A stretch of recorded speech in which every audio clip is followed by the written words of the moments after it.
a gente tá falando das marcas, você leva as marcas em todo lugar que você vai? Isso. Basicamente, você vai rodeio para show? Tudo. Eu carrego, boto nas minhas redes sociais, eles usam a minha imagem, minha voz, então a gente fica à disposição das marcas, tanto para ativar nas redes sociais deles, como também alguma mídia de rádio ou TV. E também mostro isso nos eventos, onde eu estou, eu procuro, onde não choca, né, com alguma outra que, de repente, mas dá mais errado com cervejaria e montadora de veículo. A maioria que é outro segmento, isso acaba ajudando a nossa operação e eu carrego as marcas aonde a gente vai. Aí a gente consegue impactar nas nossas redes também e trazendo cliente, né? E trazendo produto e trazendo pessoas interessadas, né? A EcoPower mesmo, eu pus o Rio Negro na EcoPower, trouxe o Zezé para a EcoPower, o João Bosco e Vinícius tem a EcoPower. Então, assim, a gente acaba trazendo o nosso trade também. A gente tá fechando aqui. A casa aqui vai virar... Casa EcoPower. Na casa EcoPower não, mas a gente colocar solar aqui em casa pela EcoPower. Bancada. Aí vou e agora mostrar tem as motos elétricas. Hoje eu estava no lançamento de manhã, as motos elétricas. Mas de quem? Da EcoPower. Eles vão lançar? Hoje é representante da Horn, que é chinesa, mas a moto eles venderam 300 para o iFood. Ela é representante da Horn na América Latina. Você viu? Não sei se você viu. Aqui em casa tem uma motinha elétrica bem aqui na entrada. Não sei se você chegou a ver. Já pega lá, o João Bosco pegou um quadriciclo, o Rio Negro comprou um quadriciclo. Então agora assim, a EcoPower indo para todas as soluções de economia, porque você economiza energia, você tem um fogão de indução, que a pessoa mais humilde não gasta mais com botijão de gás, ainda pode comprar uma motinha e não gastar mais para se locomover. Então a sacada é que está virando popular, né? É uma política pública assim, para governos, inclusive, que a gente está ativando isso para casas populares. As casas populares do Grupo Pacaembu, todas vão sair já com energia solar EcoPower. Então é legal, o Zezé veio para o projeto, está somando, agregando muito também, tá top. Vai ser legal, vou chamar você pra gente gravar umas coisas aqui. Porque o que eu te falei sobre ser vendedor, eu tava no dia lá na EcoPower, você falava como se você fosse um instalador que entende tudo. Eu falei, pô, de quilowatt-pico. Exatamente, cara. Quilowatt-pico. 1 quilowatt-pico há 4 anos atrás custava R$4.500. Hoje custa R$2.100. E o que funciona hoje são as mini usinas, né? De 112 quilowatt-pico, que te dá uma renda de 5 mil por mês e um investimento de 300. Então dá mais de 1%. Então hoje a solução do solar para ganhar dinheiro e investir é muito bacana. Além de diminuir a conta da sua casa. Conta e sustentabilidade, energia limpa, né? Isso é importantíssimo. Não, em breve vai virar. Eu te mando mensagem quando der certo aqui. Vai dar certo. Tá Já deu certo. Tudo certinho. Se não der certo, você me liga. Eu vou falar com o Urbano. Você falou de você empresta sua imagem e sua voz. Você vive basicamente da sua voz, né? O que não pode falhar. E obviamente falha porque você não para. Como é que tá? Você tem tratado, você tem cuidado? Como é que tem sido a rouquidão? Tem te dado trabalho? Pita pra caramba. Pita igual puta presa, igual eu falo por aí. Bebe uma, não, mas assim, eu já tive uns probleminhas, mas a gente conseguiu tratar com fono. É porque é muito intensa, a locução de rodeio, você vai num tom muito alto e é muito tempo, né? Mas o equipamento ajuda muito, a gente tem bom equipamento, uma boa mesa, né? O técnico, o DJ ajuda muito ali e é calibrar. O fono te disciplina a usar melhor a voz, né? Então, e aí ao longo dos anos ela vai calejando um pouquinho, ficando mais grossa e tal. Mas cuidar, sono e água natural, sono, descansar, aquecimento. Mas você é um cara que vira muito à noite, faz parte do seu trabalho. Porque eu faço o network todo, né? Eu não sou aquele locutor que acaba o rodeio, acaba o show e vai pro hotel. Eu vou lá, atendo o prefeito, assim. Faço meu network com os empresários, atendo o público, vou num camarote, fazer uma foto, atender as pessoas. Porque as festas de interior, eles acham prestígio, às vezes, a gente ir e vai no camarote do cara e atende todo mundo, né? Então eu vou até as pessoas. Normalmente, a maioria dos eventos a gente tem camarim, mas é diferente. Você ir até as pessoas é uma gentileza que dá muito certo para mim. E acabo fazendo um network muito forte, muito bom também. Então eu gosto, eu canso mais, me desgasta mais, mas é isso que me alimenta e é isso que mantém eu vivo, que não é só ir lá fazer o show, agradar, apresentar e ganhar o dinheiro, mas sim criar uma relação naquela cidade, né, com as empresas, com os amigos, com o presidente da festa, com o prefeito, criar uma relação e ir de lá e construir novos amigos ali também. Isso é o mais importante. Você não chega a fazer aquecimento, essas coisas? Aqueço, faz? Aquece. Mas inalação. Faz os aquecimentos todos vocais, né? De alta, de baixa, de sonorização, de cabeça, que aqui é uma caixa, igual um violão, né? Então isso aqui é o que dá a acústica, né, da voz. E trabalhar a respiração, diafragma, muito bem. Então a gente está Eu nadei muitos anos, isso me ajudou muito. Então a gente está sempre calibrando. E às vezes quando dá uma forçada um pouco a mais, quando de repente desgasta muito, aí você tem que ir para um corticoidezinho aí. Você já chegou a pegar transmissão não, locução muito rouco? Já peguei. Mas o quê? Faz o quê? Remédio? Predicin, corticoide. Vai no corticoide e não conversa nada de dia, fica mudo. Aí usa só na hora que precisa, né? E procura ficar calado, né? E é difícil, né? Um cara que é comunicador conseguir ficar calado. O povo talvez não saiba, mas Predicin tem na mochila de qualquer cantor, né? Isso é... Não, é praga, né, cara? Soro e Predicin é o que mais tem. Impressionante. A gente se vira com isso aí, né? O nimesulida para uma dor de garganta, isso aí é primordial, né? É meio perigoso, né? Tomar demais, mas... toma um skin, né? Para dar uma calibrada, mas o skin, o álcool, ele anestesia prega, então você acha que tá tudo bem, você rasga mais, né? Aí no dia seguinte... Porque o gelado, a gente precisa de vasodilatação para usar a voz. Então, a vasodilatação. Então, você não pode beber gelado. Se você beber o gelado, te dá vasoconstrição.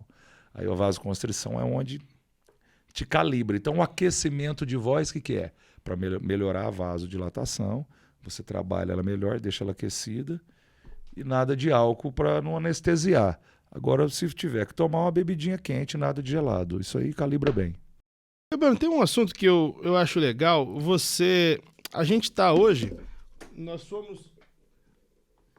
Caiu minha caneta aqui, calma. A cultura sertaneja, ela sempre foi muito católica. Sim. E a gente tem um crescimento muito grande evangélico hoje, né? Muitos artistas, o público também. Você, tanto ano passado teve o David Leonardo em Barretos, esse ano teve o Frei Gilson. Então, 2022 teve também, eu fiz a abertura dele, inclusive, vai lá no canal do YouTube que tá lá assim, ó, uma noite inesquecível. Que para mim foi uma das melhores apresentações de um show católico ou cristão que eu já fiz na história. Tá lá no meu canal, lá é muito forte. De quem que foi? 22? Do David Leonardo. Ele tinha feito 22 já. Que ali eu dei meu testemunho da minha vida, foi muito barra pesada. Então, eu já peguei algumas aberturas que você faz oração. Sempre. Né? Sempre eu coloco essa Deus questão aí. de estar cada vez mais dividido, ter mais presença de outras religiões, você tem que mudar alguma coisa? Eu calibro bem isso, porque o cristão, ou evangélico ou católico, na verdade, você não muda de religião. A diferença do católico para o evangélico, você só muda de igreja. Porque é cristianismo, é Bíblia, é Jesus, é ressurreição, né? Então é praticamente a mesma coisa, só que o católico ele cultua imagens e o evangélico não, tem alguns rituais diferentes, mas tem a comunhão nas duas igrejas, tem toda a liturgia da igreja também, e sempre pautado Jesus Cristo, né? E ressurreição, e a vida de Cristo como um todo. Então não tem diferença, né? A diferença são todos cristãos, né? Cristianismo, não tem nada a ver com a questão de outras religiões. Então, eu acho que comunica bem, porque eu sou católico, apostólico romano de batismo na minha infância, e minha mãe, Nossa Senhora Perpétuo Socorro, Nossa Senhora Aparecida, a gente foi criado em terço, em romaria, essas coisas de folia de reis. Então, aí depois, em 2018, eu me batizei na presbiteriana. Ah, foi? Né? E é uma ótima experiência, né? E eu, do Dom Milton, o bispo, então eu vou nas duas igrejas, e eu acho isso absolutamente tranquilo para mim. E aí eu pergunto para um ou para outro, onde é que está meu pecado, sendo que eu estou cultuando a Cristo e a Deus e fazendo minhas orações. E eu toco muita música evangélica nas minhas apresentações. Funciona? Nas aberturas funciona, porque eu pego ali, como motivacional, eu uso alguns trechos, e católica também, e muito instrumental. Então eu gosto muito de usar essas trilhas aí, essas músicas do Vai Valer a Pena, Fernandinho, de um monte de coisa que eu uso que funciona muito na abertura de rodeio, no momento da oração, porque eu faço quase uma pregação ali, né? Porque tem muita gente, eu já tive em eventos que fala assim, porra, que o cara meteu oração agora, todo mundo bêbado demais, e tal, como é que funciona? Não, acalma todo mundo. Uma vez lá em Barretos, o tenente da polícia, lá o coronel, falou com o Cuiabano, tava lotado, era um show do Luan Santana, eu acho, na noite, tinha mais artistas grandes, mas não dava, e dava um caos ali, porque tem que fechar a arena, porque tem um limite. E a galera fica muito ansiosa ali. E a hora que eu vou no momento de fé, o ecumênico, eu fazia mais, eu realmente fazia a coisa, aquilo dava uma acalmada nas pessoas. O coronel falou que, pô, você ajuda a gente com isso aí, que as pessoas param para te ouvir. Né? E eu tenho um privilégio de falar, as pessoas param para me ouvir, é muito interessante isso. Eu vejo isso nas pessoas, né? Então é gostoso, eu acho que ajuda. E onde eu tiver, ele me deu o dom da palavra, eu acho que falar de Deus não tem dia, não tem hora e não tem lugar, é em todo momento. Você vê que os artistas também começaram a fazer muito isso, migraram muito para isso. O Gustavo fala muito, muitos aí agradecem, César Menotti e Fabiano, que são cristãos fervorosos também. E, pô, todo mundo é filho do mesmo Deus, do impossível, independente se alguém goste ou não, mas a gente levar a palavra, levar um pouco de acalento e um pouco da ideia e agradecer a Deus por aquele momento faz total sentido. E que legal, né? Então quer dizer que você acaba acalmando muitas vezes problema ali, né? E tem muita bênção essas coisas. Isso agrada a Deus e dá muita bênção, né? Porque você falar para multidões e pôr a pessoa para pensar, e tem muita gente ali que realmente sai diferente ou muda alguma coisa. Claro que não dá para virar um culto, né? Rápido, mas é importante, toca muita gente. Muitas pessoas às vezes não dão valor ou não se importam, mas também toca muita gente. Eu acredito que eu já tive testemunhos de pessoas que falaram que eu ajudei muito assim, a mudar a ideia e transformar momentos e pensamentos. Você já teve problema com algo que você disse? E na hora de descer o cara foi tirar satisfação? Pô, Cuiabano, você falou isso e tal. Mas algo que te marcou muito? Não, teve problemas, assim, na verdade foi uma infelicidade, teve uma besteira que também eu acredito que não foi culpa minha, né? Aquele episódio lá do Allianz Parque. Do Gustavo Lima? Não, do Allianz Parque do que, na verdade eu tava no camarim, aí eu não toco, eu só narro. Mas é meu DJ, eu tava no camarim, eu vi ele tocando o hino do Palmeiras, tocou o hino do Palmeiras, depois tava na época da Copa do Mundo, já tem uns 4 anos isso. E aí, aquela Copa do Mundo fora de época, aí ele tocou o hino do São Paulo, tocou o hino do Flamengo, tocou o hino do Santos, tocou o hino de vários clubes e tava um fair play legal lá dentro, o que o bicho pega na internet. E era um evento de música, não era um evento esportivo, e o estádio estava alugado pro festival, pro boteco. Só que aí tocou de todos, aí tocou do Corinthians lá dentro, aí o bicho pegou, né?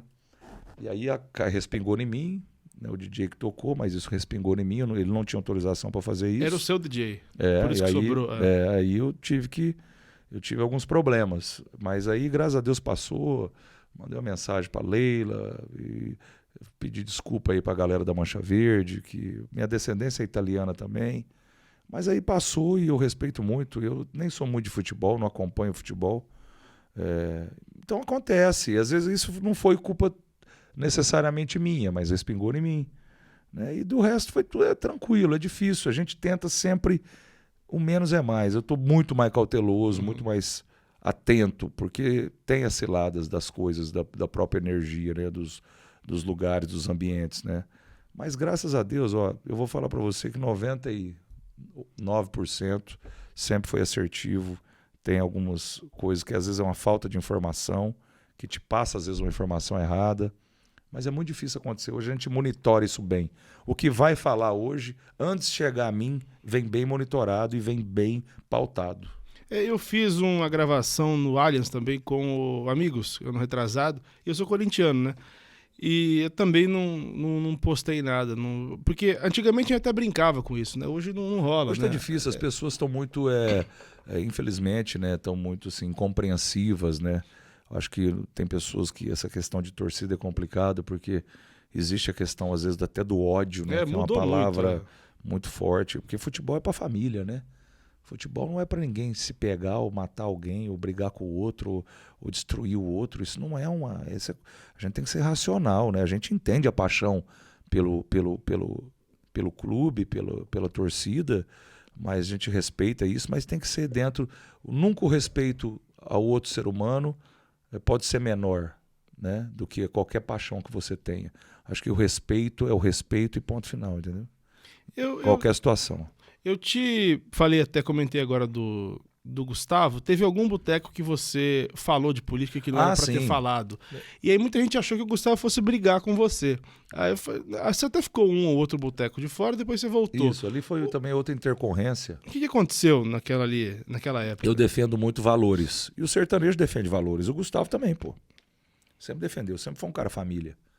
O cara saiu de casa pra parar de dar despesa, ele conta isso. Ajudou o pai e a mãe, ajudou a família toda e foi atrás da luta, do sonho dele. Então nós temos valores, que é família, que é religião, que é você acreditar em Deus, que é você ser importante, honrar pai e mãe no 4º mandamento, né? Fazer de tudo para honrar e ser alguém na vida Isso é muito importante. Então eu defendi essas pautas ali. Só que eu coloquei que o Brasil sempre iria sempre ser uma democracia e nunca um comunismo, um socialismo. Que a gente tem que respeitar todos. E que o sertanejo é simples, acorda cedo e respeita as pessoas. É isso que o Brasil precisa, de gente que trabalha, do agronegócio e tal. E são pautas da direita. Mas não falei nome de político nenhum, enfim. E estava tudo bem, eu já tinha feito isso em outros eventos. O problema é que ali o vídeo viralizou demais.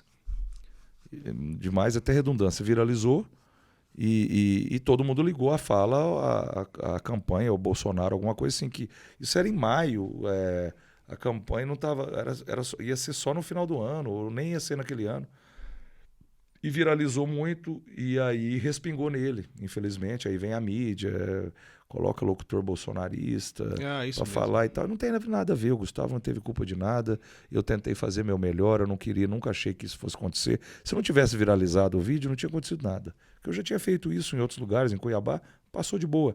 Mas na verdade eu defendo valores, e valores ligados dentro de Brasília, no Mané Garrincha, é um pouco complicado. Foi lá? Foi lá no Mané Garrincha, em Brasília. Aí beleza, eles foram muito gentis comigo, o Cuiabana, vamos dar um tempinho de um tempo, essa poeira baixar, a gente acredita também nesses valores e todo mundo sempre foi muito gentil comigo, sabe que eu sempre vesti a camisa, entreguei bem. Isso tudo a gente vai acentuando e vai se posicionando e vai aprendendo também, né, que não foi um erro premeditado, foi do coração e valores que a gente acredita da música, mas ali era o meu momento, era a minha apresentação, né? Mas só que aí dentro de um palco muito importante, de um festival que eu não sou dono.